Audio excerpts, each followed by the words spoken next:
Hey Matt, I started reading this book um, about Timur the Great, the Tartar warlord, um, known in the West as Tamerlane. His name that name was a contraction of Timur the Lame because of an injury that he received, and was largely considered derogatory. Um, but anyway, it's about him and his. He was um, came out of the steppe hordes um, following the Mongol invasions. But anyway, it's been pretty interesting, so I thought I'd read a passage from it. Maybe you would enjoy. The author in this passage, he gives a description of uh, he goes back a little bit and he's talking about um, Batu, who was a grandson of Genghis Khan, and he talks about his forays into Europe. So, in 1235, he, Batu, was given his chance. Great Khan Ogadai appointed Batu commander of a 150,000 strong army sent to subdue the Bulgars of the Volga and the Kipchaks. The nomadic Bulgars, among the world's most northerly Muslims, had established a prosperous state whose capital in Bulgar lay near the confluence of the Volga and Kama rivers.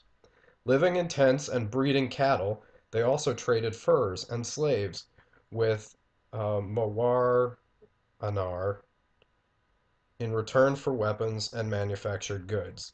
The Kipchaks were a powerful confederation of Turkic nomads whose steppe territory, north of the Caspian Sea, stretched west from Siberia to the Danube.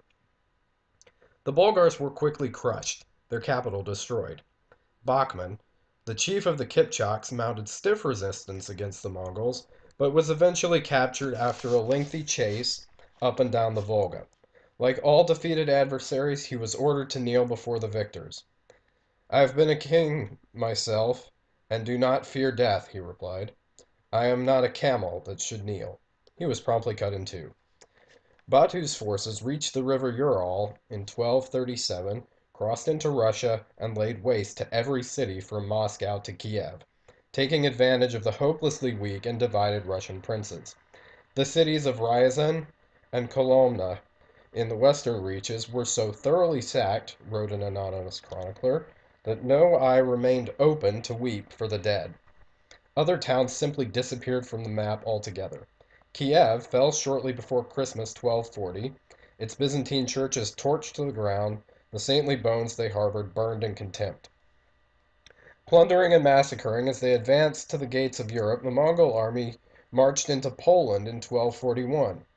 In a region utterly unknown to them, thousands of miles from home in the depths of winter, they overcame the Polish feudal chivalry, like the Russians, enfeebled by divisions, through the superb military acumen of Sube'etei, Genghis's veteran commander. Krakow fell on Palm Sunday. In a subsequent battle outside what was later known as Wahlstatt, the Mongols collected 9 sacks containing the ears of the defeated Germans and Poles. Silesia was similarly devastated before Batu's hordes turned their attention to the Kingdom of Hungary, which fell after catastrophic casualties in the region of 65,000 at the Battle of Mohi.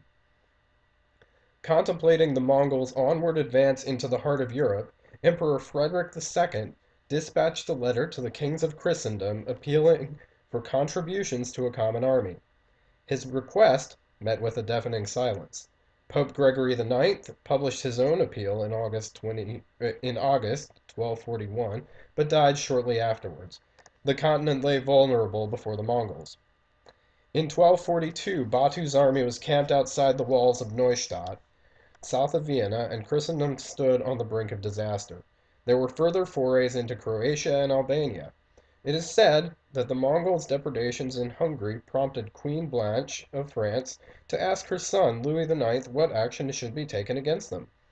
If these people, whom we call Tartars, should come upon us, either we will thrust them back into Tartarus, whence they came, or else they will send us to heaven, he predicted.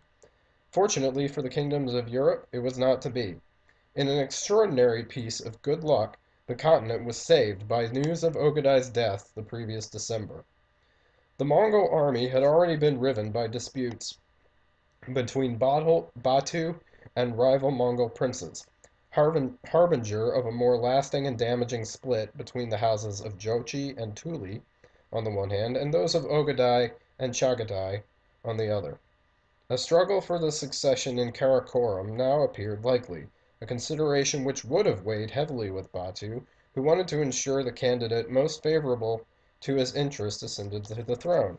He therefore decided to return to participate in the Kurultai to appoint the new Great Khan, in the event a matter which took several years to resolve. His horde turned eastward, and Europe survived. Had Ogadai lived longer, the Mongol Empire would almost certainly have reached the shores of the Atlantic.